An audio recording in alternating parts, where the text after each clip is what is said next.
everyone. So today we have the New Adventures Good Kids doll. She is out of the box, so we're going to be taking a closer look at her. And I'm going to give you guys my thoughts on her. I don't have all that good things to say about this doll. I do have to say that New Adventures has improved their dolls.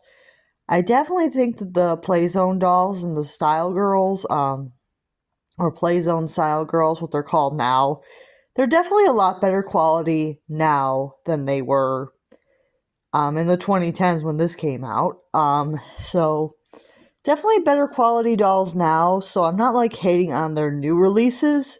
This is an old release from the 2010s when they first got started, so I will be fair about this, considering this is the first 18-inch doll line that New Adventures ever produced. So it may not be their best work. But we're going to be checking her out. So you can see the eyes are a bit faded. They're still brown, but they're a bit faded.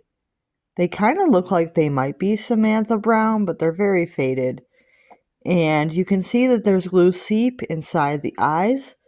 I could not fix that because I thought it was on the outside. It's actually on the inside of the eye. So the glue sleeve is actually on the inside of the eye, which is really disappointing because I wasn't able to scrape it off and make the doll look a little bit better. I think the only way to fix the doll's eyes are to eye swap, and I don't think I would want to eye swap on this because I don't even know if this would be easy. Probably not, actually, because she doesn't seem very squishy in the head, so it probably would be very hard to eye swap her. The vinyl for the head is a little bit better quality than the body. So the vinyl for the head is a little bit better than the vinyl for the body. So the head is actually decent quality, but the body really isn't. And you can see she's got her little false eyelashes, and those are really cute. She's got some nice feathered brows and an open smile with some teeth. I'm trying to be fair. I mean, this is a cute face mold and everything, but it's the same face mold, I believe, as the Laura Ashley doll. So that's probably why it's a cute face mold. You can see her ears. Yeah, she has a cute face. And then in the back, you can see that the rooting isn't that terrible. There seems to be enough rows here. They definitely spent, most of the money for this doll on the hair, because they actually do give you enough hair for this, which is kind of rare with cheaper dolls, that they actually give you enough hair. So yeah, that's one good point, is that there is quite a bit of hair on this doll, but it does make her a little bit top heavy because the doll's body is of a lower quality. You can see if you look, not sure, you can kind of see the seam here. That means it's a cheaper plastic, and it feels cheaper. In person, this plastic does feel cheaper, but you can kind of see the seam here, and that's usually a bad sign. If you're going to a toy store and you can see the seams on something that you're going to be purchasing, that's usually a bad sign that it's a lower quality plastic, because they're too afraid to cut it close to the seam because it might break. So if you can see the seams on a doll, that's usually a bad sign that it's going to be a lower quality product. But overall, it does hold up. It may be a cheap plastic, but it hasn't broken yet, so I guess it's not the worst. Same with the arms. They're kind of a cheaper plastic, and you can kind of see some seams here.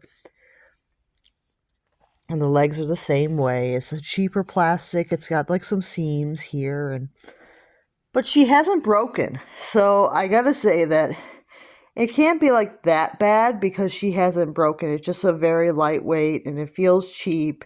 So the body is lightweight and feels cheap, but I wasn't able to. I did actually try to break her, and I wasn't able to.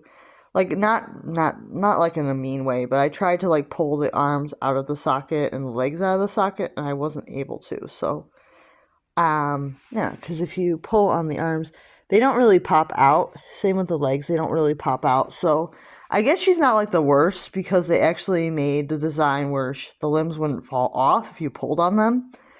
But I think that if you're not careful, this type of plastic would get like a hole in it, or because it is very thin plastic, so if an animal got a hold of this doll, it would be chewed.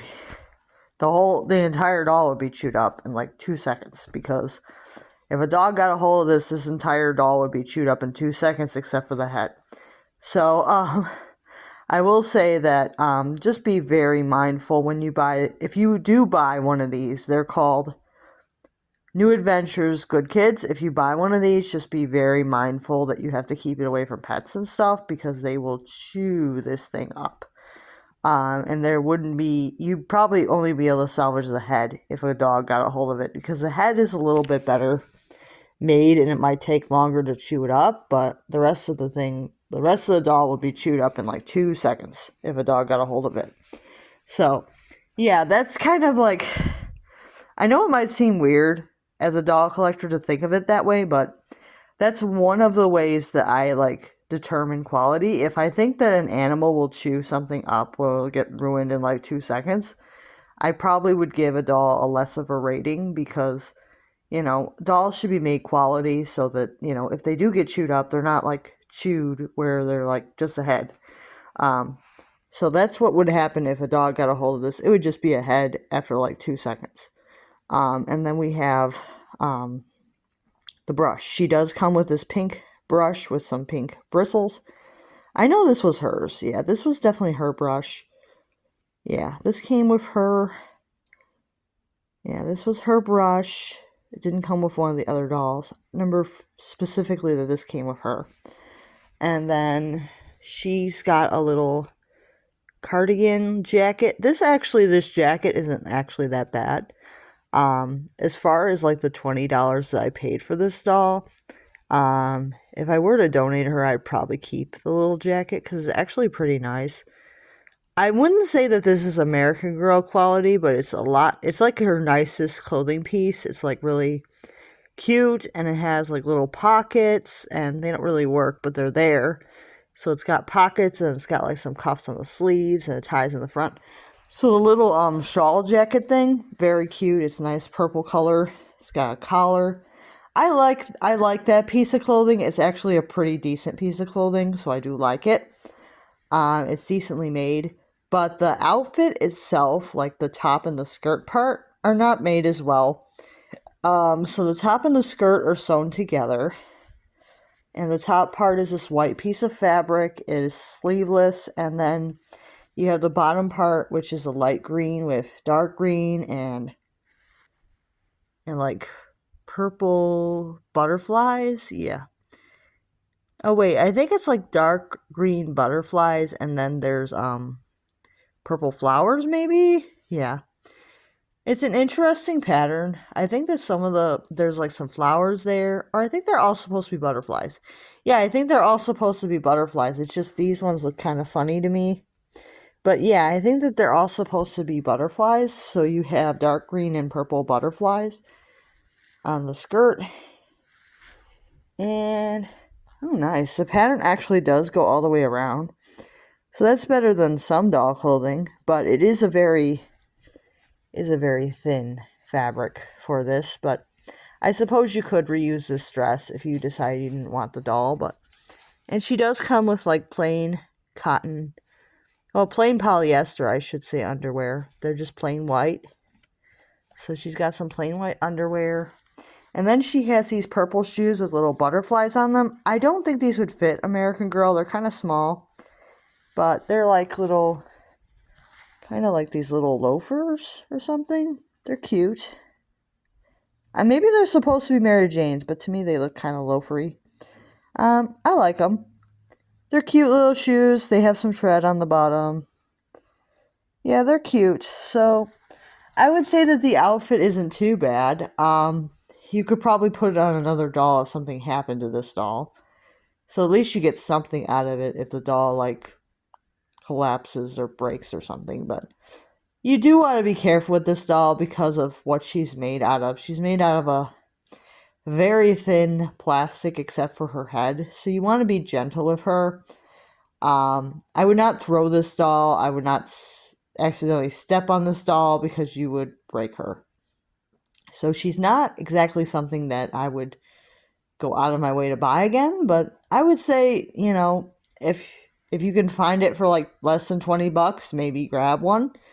Only if you want it for the sake of having it in your collection, because I'm probably going to keep her for a while because I just find her interesting, an interesting piece of doll history, but she's not really my favorite brand. And I will see you guys next time. Bye now.